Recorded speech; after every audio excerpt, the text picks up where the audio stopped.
Hi, everyone. Welcome back to the podcast. If you're a new listener, welcome. If you're a veteran listener, welcome back. Today, we're going to talk about old style Czech German Shepherd versus Czech German Shepherd of... That's it. Period. I don't want to go for... The problem these days is, I was the first one who brought. That's what I was going to say. Let's start. Right. And so why did they bring them out up here? I brought them up here because when I came here, I've seen the dogs I had here. I mean, German Shepherd dogs, and there was a major gap. Yeah, it was just not quality-wise. Right, not what I used to call German Shepherd back then. Yeah, right. And so, as the story goes, everybody knows maybe, or a lot of people knows, I contacted Jiří Novotný, which was in charge of Czechoslovakian Border Patrol. They were the ultimate working dogs in Czech or Czechoslovakia back then. Okay, and he was mainly in Czech Republic. The Slovaks back then were kind of like riding coattails. 1980. I just like to give a little. I think he became in charge there in 1981. Okay. Before that, they were doing the Czechoslovakian wolf dog, the CV as they call it, because it's Český vlčák, Československý vlčák, so CV. Okay. Which was done by Karl Hartl, which just died recently, and then, so these dogs, they were, true working German Shepherds the way they're supposed to be. And I imported first some other dog from other people, but eventually I ended up with Jiří. I say this story somewhere else. Yeah. So I don't want to get into it here. These dogs are so you have two groups of dogs, even in Czech Republic, before the Iron Curtain got lifted. Okay, there were the sport dogs, and they were the working dogs, like a police and border patrol, and there was not big difference back then, but the gap between them through time widened. And after the Iron Curtain fell down, the Czechs are a very competitive kind of nation. We're a small country, but we have a lot of good sport people in ice hockey and in sports in general, figure skating and shooting. Soccer too, and tennis, Martina Navrátilová, Lendl, and so on, right? A bunch of, and I don't follow tennis. There are new ones now. Yeah, and so the dog people, they also compete in sport, right? And they were competing with those dogs which were kind of closer to the Czech Border Patrol dogs. They had balanced prey defense, right? But when the Iron Curtain fell, the German market and the access to the competition in West Germany opened. And a lot of these people want to compete abroad in West Germany. West Germany, just to be, because they're competitive. But the West Germany, they specialize mainly in sport, right? Mm-hmm. They use dogs for police work for a while, but then they got so sporty.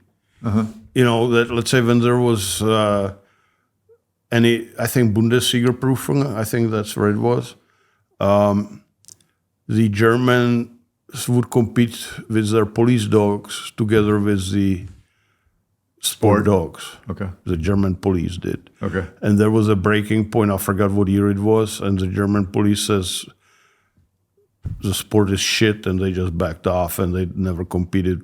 And then the Malinois come in, right? Oh, interesting. Okay. Is this what do you think? 7? I don't know. I can look it up. I don't know. All right. Okay. As a matter of fact, I can plug this in. It's well described on Leerberg website. Okay. Just dates and exactly how it worked out and all that. And it doesn't matter when it happened. It was in '80s or something like roughly. that. Okay, and so the Czechs then start competing in Germany, and they saw that the German dogs were winning more because they were mainly bred and trained in prey, and because dog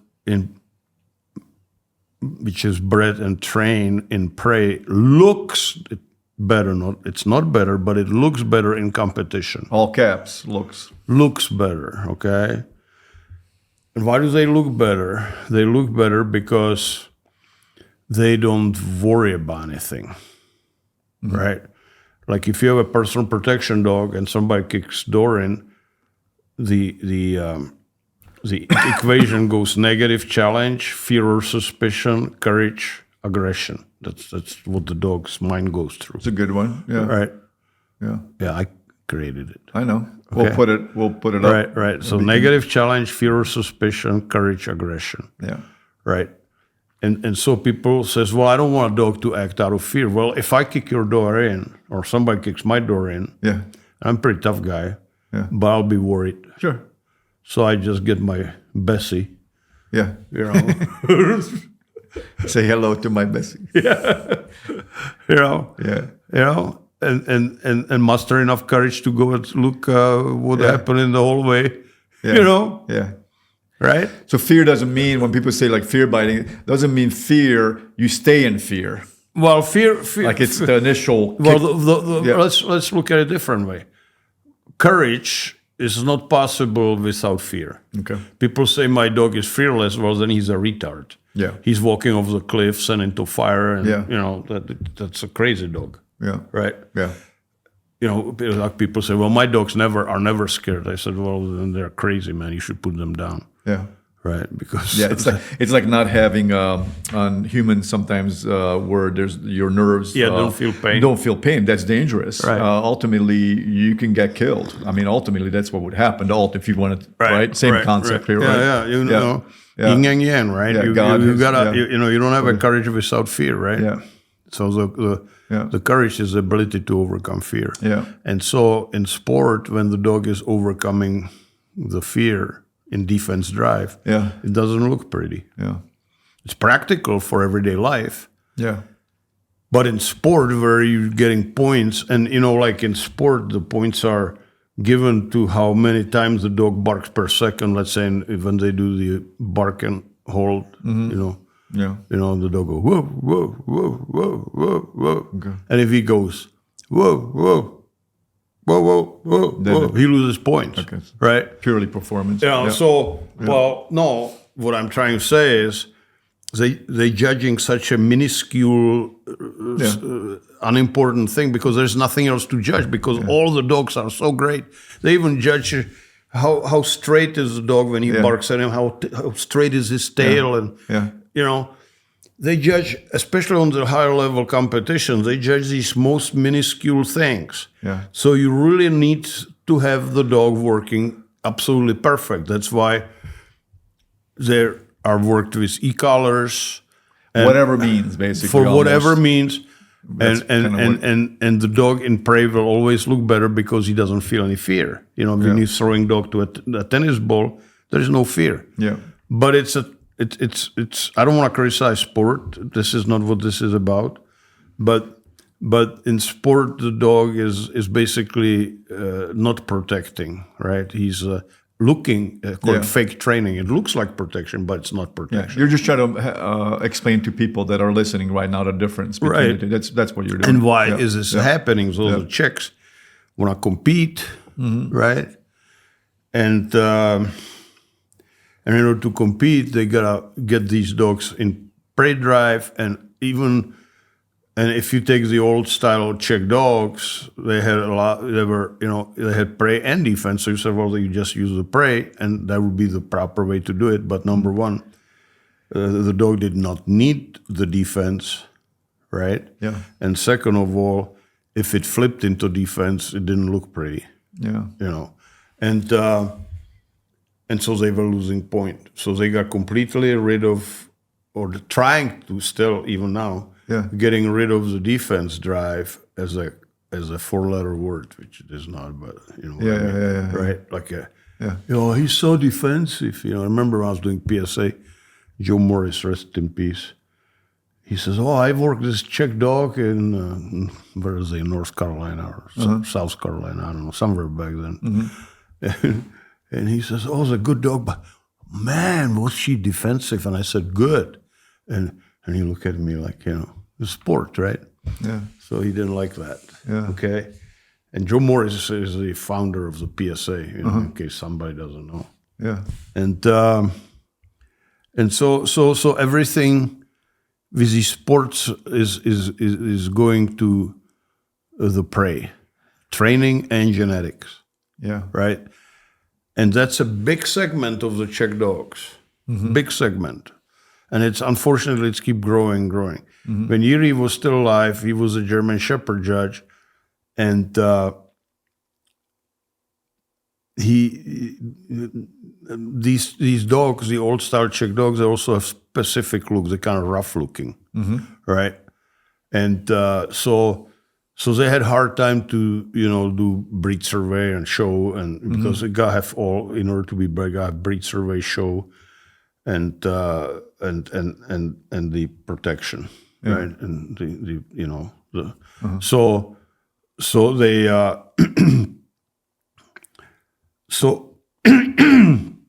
so they, because they were rough looking, the German style German Shepherd judges didn't like that, because they're like these black and red kind of shiny looking dogs. Okay.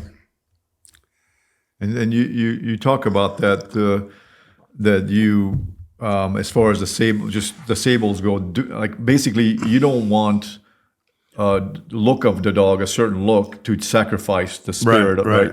But let me continue. So yeah, that's true. Yeah. So Yuri, like old style working Czech dogs, Border Patrol line type dogs, because he's old was older Border Patrol guy. So he had a following of people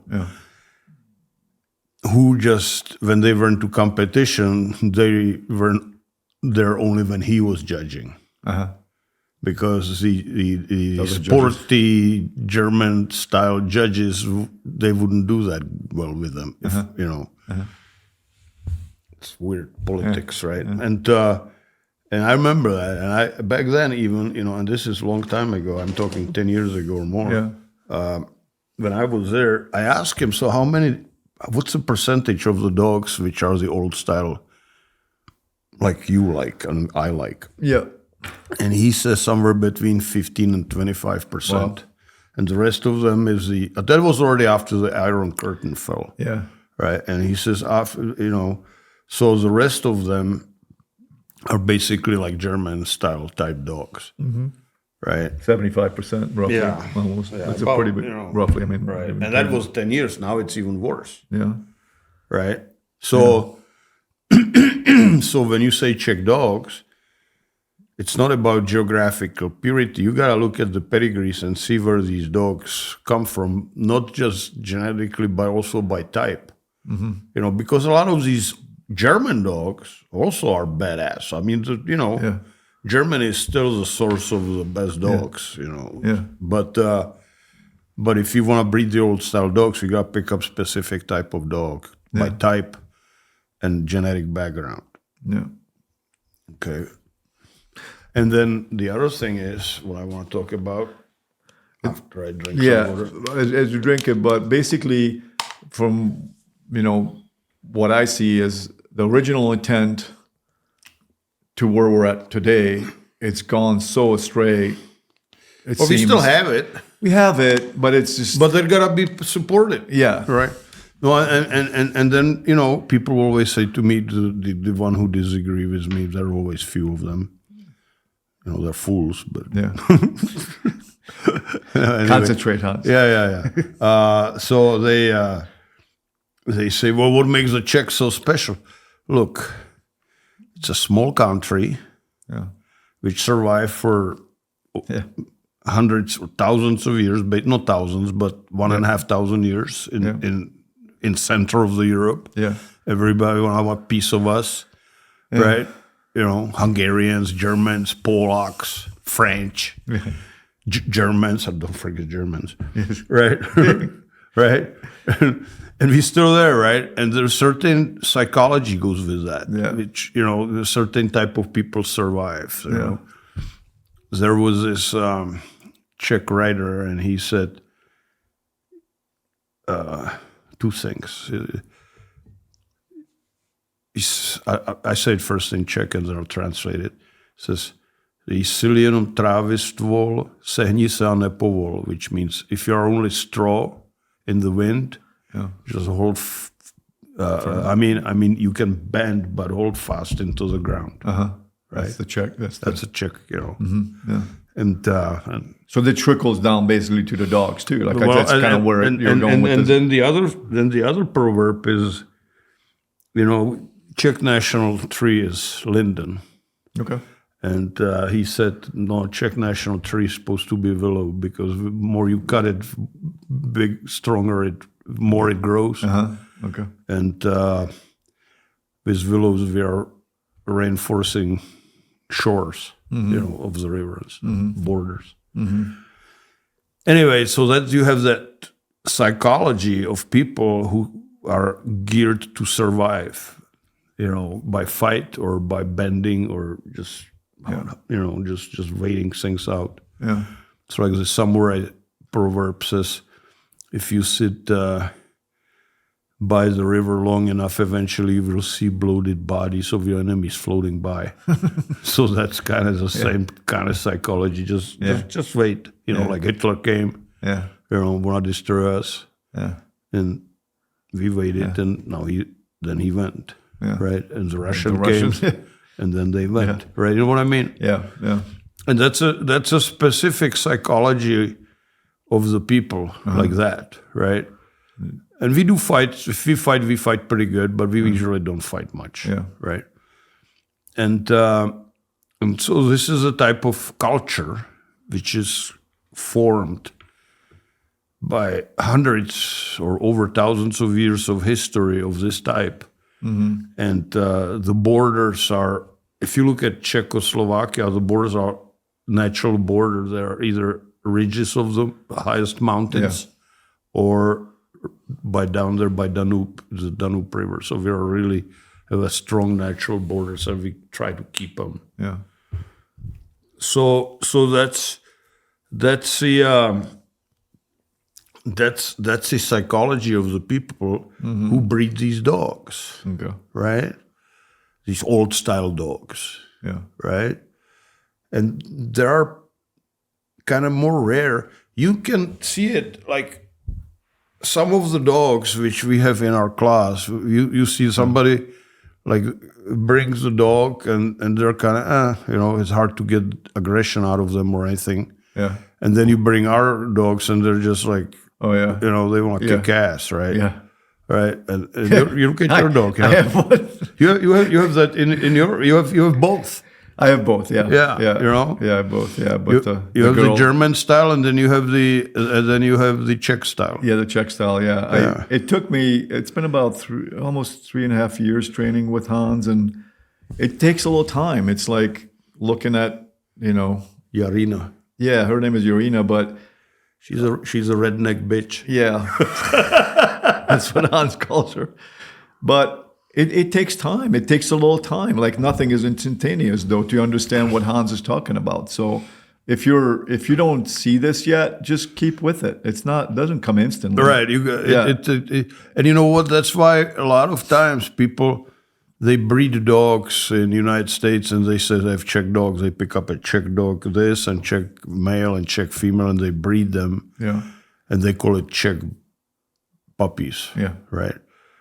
And that's, first of all, they don't breed in male lines usually. There's few people I taught and they kind of understand it, but there's not very many of them. I would say maybe 2 or 3 breeders, if that. So they don't breed in male lines, and if they do, there's only, like as I said, you can count them on fingers of one hand and still have few fingers left. Yeah. right? And then you have the other thing is the psychology, and Americans Yeah. just bless their heart. I love America with my life, right? Yeah. But you cannot step into the cultural shoes of the Czechs, right? Yeah. Right? You know, and you can see me when I'm talking to people and all that. People get terrified, you know, they flabbergasted or taken aback or who is this guy, right? Yeah. Right? Come to training one day. Yeah. As a matter of fact, I had a girl. She called me yesterday, and she has a Presa Canaria, and the dog is kind of, you know. So she says she needs to get him more under control. Okay. And I said, "Oh, come on over. I'm gonna yell at you. Just be prepared for it." It's not a love fest. You know, this is not a PetSmart, man. I'm gonna put you through a boot camp, like the old style boot camp. And when Hans says that, it literally means that. Like I get women crying and guys leaving and never coming back. Oh, I've seen it numerous times. I'm an eyewitness to that. But you know what? I yell at you because I care. Yeah. Right. Because, you know, and I learned that if I put you through stress in the training, then you will be able to deal better with the stress when somebody is trying to rape a woman or beat the guy, right? Yeah, you told us this numerous times. Right. So, you know, stress is important to work under stress. Yeah. And I cannot rape women in training or beat the guys with a stick, so I put stress on them differently. Yeah. You know? Yeah. And but it's coming to me. It comes natural. I'm not making myself up like that. It's just how I am. There's only one flavor of Hans. I tell Hans. You know, but what I'm saying. No, but that's the culture. Yeah.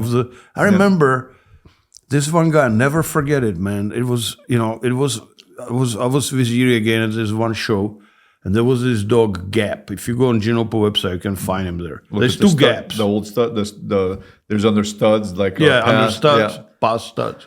Now there's a new Gap. Now they have a Gap. Okay. You know, in how do they call it? You know, to honor the old Gap. Mm-hmm. I remember, you know, during the breed survey, the judge got to touch the dog's testicles, make sure they're two, right? Yeah. And Gap, imagine 95-pound dog, right? People think 500. No. Your dog is 68 pounds, you call him 100. This was truly a 98-pound dog. Old style Czech. Big, powerful mother, right? And they needed to put breed survey on him because you didn't want to buy him and breed him because it was an excellent working dog, a badass dog, right? Yeah. But so when he's supposed to touch the testicles of the dog won't have anything to do with that. Yeah. Right? You don't touch, I'll kill you. Yeah. But you're not touching my testicles. Yeah. You know. And so the guy, the owner of the dog, and that's what I'm talking about, he grabbed him by the collar like this, and Yuri was trying to sneak from behind and touch his testicle, and then Yuri kind of sneak up and did like this. I'll say, yeah, they have two testicles. He's supposed to actually, he actually touched him. He touched them, but for like 0.03 seconds. And you knew dogs. And this is an expert. This is not a... You know, and this guy, as he's holding this Gap, he's biting him. The owner is biting him. The owner, because he want to let him go so he can kill Yuri, right? Yeah. And so, and he was biting him. I mean, real biting him, and this guy just holding him, blood gushing, puncture wounds. I mean, really bit him. Yeah. I mean, here they would call ambulance. Yeah. And and when, you know, when people are saying, wow, this dog should be disqualified, and he just, he really wouldn't disqualify because he liked these type of dogs, right? Yeah. You know, those are the sport people. No, you should be able to come to the dog and touch his balls, and he should be okay with it. Yeah. What kind of fucking dog is that? Yeah. Yeah. I'm sorry. No. I mean, right? And so anyways, this guy, so you know, he put his dog in the car, put Gap in the car, and there was this little kind of kiosk and all that, little bunch of tables, guys drinking beer there. Because, you know, when they show they're drinking beer, you know, that goes together. And at least back then. Yeah. And he goes, and I mean, he has his chopped up hand, both of them. And I'm looking at him, I'm watching all this. And I said, well, now he's going to go to a hospital, I thought. Yeah. And no, he went there, it was a garden hose. He kind of washed the blood off, and then he got himself some beer. That was it. There you go, young kids listening to the show. Right. So that's a culture. Yeah. That's why I'm saying this. This is the culture which raised these type of old style dogs. Some salty bastard living up the mountains, training the dogs and stuff. Right. Yeah. And when back then, in communism, when you were, you had 2 channels of TV, If that.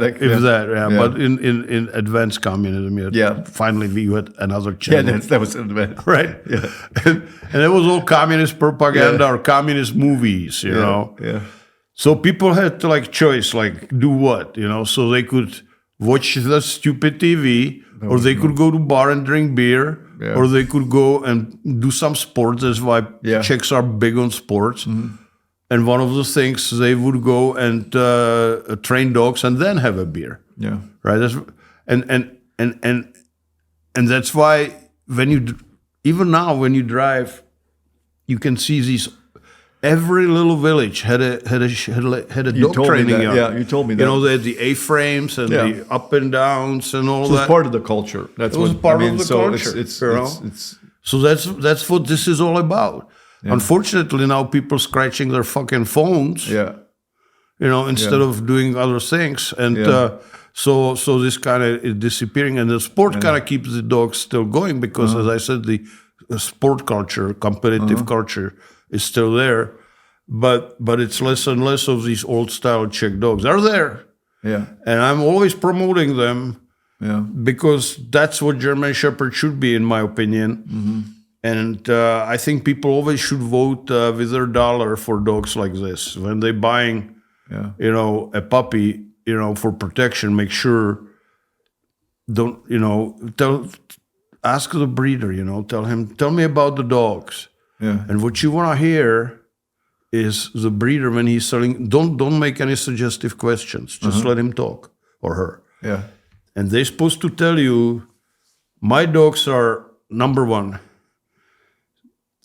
very naturally protective, and they're suitable for competition. If you enjoyed this content so far, please subscribe to our channel. Also, Hans has a podcast channel called Dog Training for Life. Check that out so you can listen to the audio version. That's what you gotta. In that order? Yes. Or okay. Well, preferably. Either way. Okay. But preferably, I prefer when they first talk about natural protectiveness, and then they can do the sport. Okay. Those are the type of breeders they need to be promoted and buying puppies from. Most breeders, you will say, oh, they're good with children. Or they said, well, they're great for sport, but they never tell you about the natural protectiveness. You stay away from the breeders. And I would even tell them, hey, you didn't say the dogs are naturally protective, so I cannot buy a dog from you. I would tell them that. Okay. Because that needs to be said so we can preserve these old-style Czech dogs. Yeah. And you talked to us about, in class, about how I'm not trying to promote the show line, but how show lines are actually, because they're bypassing. Well, it's interesting. Yeah, right? there is an interesting effect that the show people, they don't give a much damn about prey or defense drive. Yeah. So they just breed for looks, right? And inadvertently, they sometimes, in some of those dogs, preserve the balance between prey and defense, the old style dogs, right? Yeah. There is this dog, and if a good breeder, and they even recognize this dog like that, who is like that, and who even produce it, then it's good to take that dog and incorporate it into the working lines, into the genetic pool, to ward off broaden up the genetic pool, basically ward off the genetic bottleneck, and one of the dogs like that, a famous dog like that, his name was Vilo von Arminius. Okay, maybe we can put it on the screen. Yeah, look write him it up. Yeah, look we'll him put up. it, And he was a show dog, but he was also a badass dog. And a lot of people who bred dogs like Yuri and all that, they have him in their pedigree. Yuri had him in his pedigrees in many dogs. Mm-hmm. Vilo von Arminius. Okay. By the way, the poster that you guys see behind Hans's head, kind of washed out over there. Hans has the poster. They see it behind you, but you sell that poster. It's not it's a poster, but it's the bloodlines. Yeah, it's male bloodline. bloodlines. Yeah. So, but it's a little more complicated than most, but there's different ones. This is one of them. Yeah. You know. No, I mean, again, you can write a book about this, right? But you know, I had like a discussion on Facebook with this guy, Canadian former captain of Canadian national team, and he says, "Well, Czechs used to have tough dogs," and I said, "They're still there. You know, he just gone over to look for them," and he got all edgy with me, you know, and we ended up pretty good eventually. Nice guy, and he says, "Well, you know." Well, the propensity, look, this is how I look at humanity, right? We go through up and downs in our societies. Mm-hmm. First, we have tough times, and then we work hard, and then we become easy, right? And get lazy and complacent, and then it goes down again, and we have tough times again, and it just keeps going like that, right? And the tough times are the times which produces good dogs, right? And now we are in the times which times are not tough, right? At all, really. People think they are now. They don't know shit what tough is, right? And so they breed dogs for sport, you know, just for prey and all that. You know, for entertainment. In a way, it is. Yeah. I mean, I'm sorry, but it is. I mean, It's for entertainment. Yeah. So, and that's what happens on the top. So, but since we're on the top, we gotta preserve these tough dogs, so that when the shit swings downwards again, and we may need the tough dogs again, you know, look at it. This may not be very popular, but we have a lot of crime rising for you know, illegal immigration and all that. Yep. You know, they killing girls and raping them and all that, right? You know, now I start getting calls from people. Hey, I have a daughter. I want a tough dog. Right. Yeah. And that dog needs to be tough. Like this is not a. That's it. He got to be a man stopper and either kill or die. Yeah. Right when shit hits the fan. Yeah. You know. Yeah. You know, and then you have the tough guy. Well, I have a gun. Yeah. What about if you don't have a gun? What about if you're not around? Yeah. You know, what about your little girl, 12-year-old girl, just like the girl, I forgot her name. They were raping her for 2 hours and then they killed her. And she was fighting back, scratching them, biting them and all that. You know, what about that? Yeah, and Hans talks about it. Don't get complacent because you have a dog. That is true, but it's a force multiplier. That's what you call it. Right, and you got to train them and develop those things. Yeah. They may be naturally protective, and that's good. Yeah. But it may not be enough. It's like I may be naturally protective, but I'm much more naturally protective if I would be a Army Ranger or Special Forces or black belt in and those taekwondo. Guys. There's a reason why they go through training. Right. You train. Right. So you need to train the dog. Give your dog black belt. Yeah. You know. Yeah. You know, teach them to be Special Forces. Learn the tactics. Yeah. Learn to work under stress with the dog. Yeah. You know? Yeah. You know, and that's so important. Yeah. You know, I mean, we have a different podcast where I'm talking about stress, but since I touched on it, it's so important, guys, that you know how to work the dog under stress, right? It's so important. You got to practice it, you know, and you may think you can deal with it, but you know what? When shit hits the fan, you'll get rattled if you are not used to it. Yeah. You may still get rattled, but at least you can control that rattle. and use it maybe to your advantage. Yeah, it's a different thing. All Right. of you that are listening, I think you're one of the few people out there that trainers that actually puts that stress on us, on the students. Right. We get rattled, and we get, as Hans calls it, tunnel visioned. Right. Yeah. That's what happens under stress. We get tunnel visioned, and Hans tells us, look left, look right when you're hooking up the dog too. Don't just straight, look. You got to look around, because Right. that could be coming from either Right. side. Right. So there's a lot of things I teach like that, but I put stress, as I said, on people for purpose. in training. As I used to like to say when I was doing judo in Czechoslovakia, my sensei. he was beating us with rattan stick when we were slacking, man. Yeah. And you would see how suddenly you think you're so totally exhausted, and he would hit you with a rattan stick, and suddenly you get like all the energy you didn't know you have. Suddenly you have it. Yeah. It's the same thing. You got to learn how to work under stress. People say, well, the dog has to have fun. No, the dog has to be able to work under stress. You need to be able to work under stress. And both of you together need to know how to work under stress. Because if it's all fun and all that, Katie, she did great, and it worked out for her. Yeah.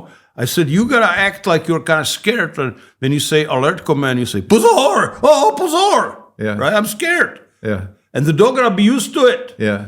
And then when the dog, you talking, giving command in that way, the decoy comes at the dog with a stick, right? And then she had a real type scenario. Somebody tried to steal the dog, and she came and her dog kicked ass. Yeah. And we have a video of it, and actually she was saying pozor, pozor. Yeah. And this person pulled a gun on her. Yeah. I mean, this was real. Yeah. It's real. Yeah. So. Yeah.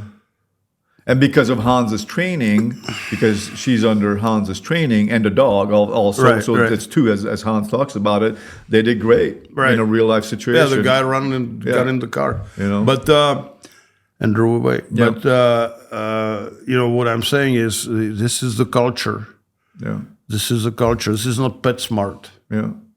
These are, And but you know what? Those dogs, people say, well, I don't want a mean dog. Those dogs are just as friendly as and lovey-dovey as they can be. You gotta be. There's that lover and killer Yeah. episode, guys. Right.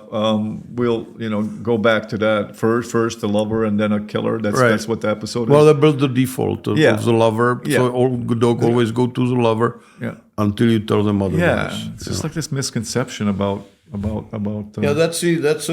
a podcast where I talk, are the personal dogs dangerous or safer or whatever? What's the name of it? Yeah, but we did one that literally is the title. Lover first has to be lover first and killer. That was the title. But you did another one. You did one on our dogs that are like Our trained, protection dogs dangerous, more dangerous, more dangerous than untrained dogs. Yeah. Actually, untrained dogs are more dangerous. Yeah. So Well, anyway, that's about it. So now you understand the Czech dogs. You gotta look for the old style Czech dogs, right?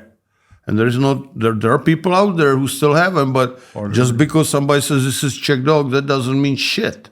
Yeah. Because they could be exactly the same thing as West German dogs or prey monkeys. yeah. So about 25%. So you got to look harder, basically. If you're looking for an old style Czech dog, you got to look harder. And I think this is a good way of we have them. ending the episode. That's what I was going to say. If you want it, Hans is your man. If you're looking, But you know what? This is not why I made this but it dovetails podcast. into But it. it's true. Well, yeah, Okay. it dovetails into what Hans have been doing for. Oh gosh, I mean, getting these dogs into America. He's the first one since the early '80s. So he's your man. Give him a call. All the information is down below. It was in the beginning of the video. If you're looking for a puppy or a trained adult dog of this type of dog that Hans was talking about, then Hans is your man. Or if you're looking for also instructional videos on how to train personal protection dog, about feeding puppies and so forth, make sure you go to Alpine. Yeah, go look at the page and you will see all sorts of videos there. Alpine Pick one Canine up Reel. you may like. AlpineCanineReel.com. That's where you go. Again, all the information is down below this video. Please share and subscribe. We would love to have you as a subscriber, and we will see you guys next time. Ahoj!